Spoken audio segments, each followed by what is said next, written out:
Sejam bem-vindos a este canal da História.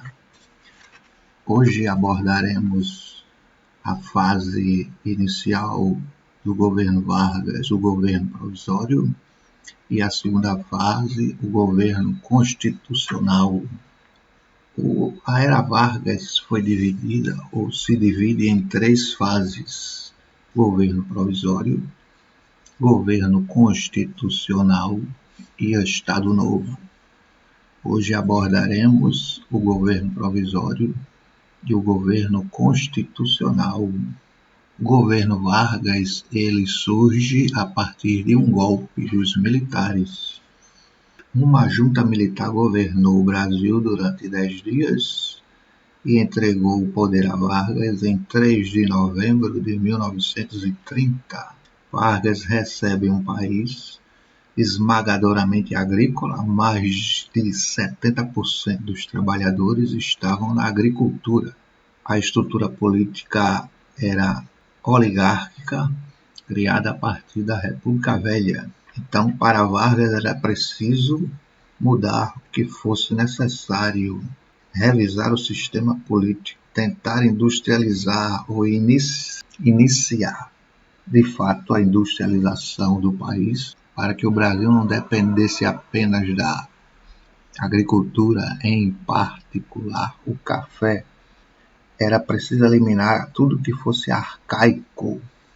Entre os apoiadores de Vargas, havia 2 grupos com ideias divergentes. Havia o grupo dos constitucionalistas, formado de uma maneira geral por liberais e pela elite política de todo o país. O outro grupo era os dos nacionalistas. Ao contrário dos constitucionalistas, eles defendiam o autoritarismo, queriam novas experiências políticas não democráticas. Não se esqueçam que na década de 30, a década de 30 é a década onde os regimes ditatoriais estão em expansão. Já havia o stalinismo, o socialismo stalinista, já havia o fascismo, e em 1933 chega ao poder Adolf Hitler. Esses nacionalistas, em sua maioria eram tenentes, queriam extinguir o velho modelo político, mas que não queriam conversa com o regime democrático. Eles queriam um governo tecnocrático, burocrático, político, ou seja, planificado, aquela fórmula importada já da União Soviética e que já estava em uso no regime fascista, o dirigismo estatal. O movimento operário lutava por melhores condições de vida e será beneficiado através das leis trabalhistas implantadas por Getúlio Vargas. O Partido Comunista, os comunistas estavam se organizando, na verdade, de maneira velada, escondida. O seu líder, Luiz Carlos Prestes, que tinha liderado a coluna Prestes junto com Miguel Costa, tinha fugido do Brasil e estava recebendo treinamento na União Soviética. Veja o teor dessa turma. Essa turma de democrática não tinha nada. Ele recebeu treinamento na União Soviética e voltou de maneira clandestina, escondida, documentos falsos. Voltou para o Brasil junto com sua companheira Olga Benário para organizar um movimento de tomada do poder. Nesta época surgiram novas forças políticas, porque já havia um contingente populacional urbano. Embora a maioria da população vivesse no meio rural, já havia um considerável número de população, considerável população urbana, formada por classe média, profissionais liberais, operários, etc. Uma boa parte alfabetizada, certo? Formada por comerciantes, operários, profissionais liberais, funcionários públicos, etc. Era chamada ou conhecida genericamente como classe média. O que essa classe média queria, de uma maneira geral? Queria eleições honestas, não aceitavam mais a roubalheira das eleições sempre fraudadas, queriam uma reforma eleitoral, queriam uma alfabetização geral, que todos os brasileiros tivessem acesso à educação e fossem pelo menos alfabetizados. Vargas chega ao poder e, dentre as suas primeiras ações, ele baixa um decreto dando ao governo poderes absolutos. Vargas extingue a Constituição de 1891 e fecha todos os parlamentos em nível nacional, o Congresso Nacional, em nível estadual as assembleias legislativas, em nível municipal as câmaras municipais. A maior parte dos governadores foram substituídos. Vargas os substitui por interventores. A maior parte desses interventores eram tenentes, foram militares que o ajudaram ao chegar ao poder. Qual foi o objetivo de Vargas com essas mudanças? Era quebrar, extinguir, anular, diminuir o poder das oligarquias. O tempo foi passando e Vargas governava sem Constituição, sem Congresso, com poderes absolutos. E uma parte da população começou a se impacientar, exigindo convocação de uma Assembleia Constituinte, principalmente a classe média, os oligarcas, os paulistas. Bom, os militares eram contra eleições nesse momento, eram contra a reconstitucionalização do Brasil. Eles argumentavam que as eleições atrapalhariam as reformas necessárias para modernizar o Brasil e ressuscitaria a velha oligarquia. Em São Paulo, Vargas havia nomeado um interventor que não era nem sequer paulista, era um militar pernambucano, João Alberto. Os paulistas estavam revoltados com a demora de Vargas para reconstitucionalizar o país. Em janeiro de 32, a elite política paulista cansou de esperar e rompeu com Vargas, que reclamavam que São Paulo, o estado mais rico, a locomotiva do Brasil, não tinha um governo próprio, não tinha sequer um cargo de ministro no governo, e o interventor nem sequer era paulista.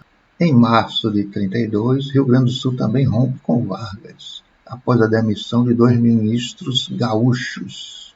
Para tentar acalmar os ânimos, Vargas marca para 3 de maio do ano seguinte, ou seja, 33, eleições para uma Assembleia Constituinte. E isso desagradou os paulistas. Os paulistas, em julho, após manifestações onde resultou na morte de alguns estudantes. Então, em julho, São Paulo se levanta em armas, São Paulo fica isolado. As forças militares de São Paulo, boa parte delas eram da polícia militar. Poucos contingentes eram do exército e Vargas consegue o apoio das forças armadas, São Paulo fica isolado. O porto de Santos foi bloqueado, não podia receber armas e São Paulo foi sendo sufocada, houve até bombardeio aéreo. Os paulistas percebem que o seu movimento está fracassado e eles acabam pedindo paz. Então essa foi a chamada Revolta Constitucionalista de 1932. Bom, em 1933 ocorrem as eleições para a Assembleia Constituinte. Durante os trabalhos da Constituinte ficou acertado que haveria eleição indireta para o presidente, ou seja, os constituintes elegeram Vargas de maneira indireta para governar até 37. E em 37 haveria eleições diretas, porém Vargas não poderia concorrer.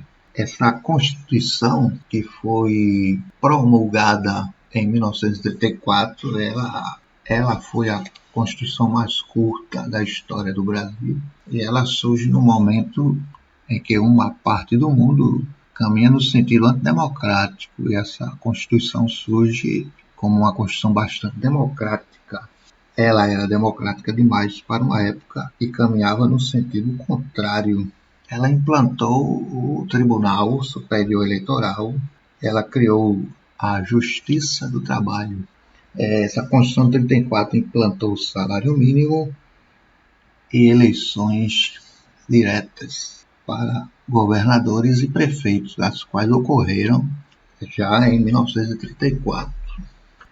Em 1934 surge um novo tipo de ativismo político. Um é socialista e o outro é antissocialista. Um é inspirado pelo fascismo e o outro pelo stalinismo. Uma ala dos comunistas criou um movimento chamado ANL, Aliança Nacional Libertadora, sob a liderança oculta de Luiz Carlos Prestes. Algumas propostas da ANL eram cancelar a dívida externa, nacionalizar as empresas estrangeiras e extinguir os latifúndios. Já os integralistas são erroneamente associados à direita, mas eles eram antiliberais e antidemocráticos. Eles defendiam também um Estado grande, interventor, o controle da sociedade. Eles imitavam os fascistas, usavam, em vez de camisas pretas, camisas verdes. Então havia muito desfile, muita passeata. E sempre que encontrava comunistas, a coisa acabava indo para o pau, para a briga de rua, e que não era uma simples briga. Em alguns encontros violentos houve mortes. Essa polarização aí, comunismo-anticomunismo, vai ser explorada por Vargas. Em março de 1935, o Congresso aprovou a Lei de Segurança Nacional, dando ao governo poderes para reprimir atividades consideradas subversivas. Em julho de 1935, a polícia invade o quartel-general da ANL. Após um discurso de Luiz Carlos Prestes, que estava escondido, claro, e esse discurso aí, considerado subversivo e perigoso, então a polícia invade as sedes da ANL e confisca documentos para provar que o movimento era financiado pela União Soviética, por organismos aí socialistas subversivos internacionais. Vários líderes de esquerda foram presos. Então, os comunistas da ANL, eles tinham um plano para tomar o poder. E eles achavam que a maior parte dos militares já eram comunistas, já havia condições de tomar os quartéis, se apoderar das armas e chegar ao poder. Então, em novembro de 1935, houve a chamada Intentona Comunista, que ocorreu em alguns quartéis no Rio Grande do Norte, em Pernambuco e no Rio de Janeiro. O movimento fracassou, trocaram tiros, certo? Houve algumas mortes, mas o movimento foi sufocado. Essa intentona comunista era tudo que Vargas queria para pôr em prática o seu plano de continuar no poder. Ele pediu ao Congresso que aprovasse o projeto de estado de sítio, que era renovado a cada 3 meses. Então, ganhou poderes para demitir sumariamente qualquer funcionário público que tivesse atividade ou que participasse de atividades subversivas. Ganhou poderes para promover militares ou realocar militares. Então Vargas cada vez mais ganhava poder do Congresso. A polícia passou a caçar os comunistas, acabando por descobrir o esconderijo de Luiz Carlos Prestes e de sua companheira Olga Benário. Prestes foi preso em 1936. Milhares de políticos também suspeitos foram presos, até senadores e deputados federais. Em 1936, começava a movimentação para as eleições de 1937. Alguns candidatos apareceram. Armando Salles, o paulista, era o constitucionalista, democrata, defendia uma legislação social.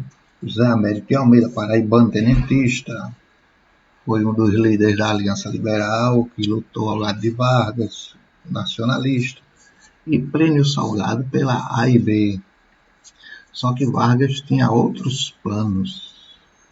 Em junho de 1937, o Congresso recusou o pedido de Vargas para renovar o estado de sítio. Vargas aproveitou e soltou grupos de comunistas. Esses comunistas e outros acabaram voltando às velhas práticas de entrar em confronto, em luta corporal contra os integralistas. E em agosto de 1937, chegou a ocorrer, em agosto de 1937, em um desses encontros violentos, essas lutas de rua, ocorreram 13 mortos. Então Vargas vai se aproveitar de tudo isso e argumentava que só ele poderia livrar o Brasil de extremistas. O que Vargas fez? Vargas utilizou-se de um falso plano criado pelos militares. Um falso plano de uma revolução comunista que ocorreria no Brasil. Esse plano ficou conhecido como Plano Cohen. Em 30 de setembro, Vargas denunciou o plano e em 1 de outubro o Congresso renovou o pedido de Vargas para estado de sítio e aprovou também a suspensão dos direitos constitucionais. Em 10 de novembro de 1937, o Congresso é fechado. Vargas manda fechar o Congresso e outorga uma nova Constituição que já estava sendo elaborada. No mesmo dia, através do rádio, Vargas fala ao país explicando que o Brasil deixava de ser a democracia de partidos para ser a unidade pátria. Segundo Vargas, o Congresso era inadequado e dispendioso. Sua continuação era desaconselhável. No mesmo discurso, Vargas anuncia a suspensão dos pagamentos dos juros e amortizações da dívida externa. Todos os partidos políticos foram abolidos em 2 de dezembro. Dessa maneira, estava implantado o Estado Novo no Brasil, que vai durar até 1945.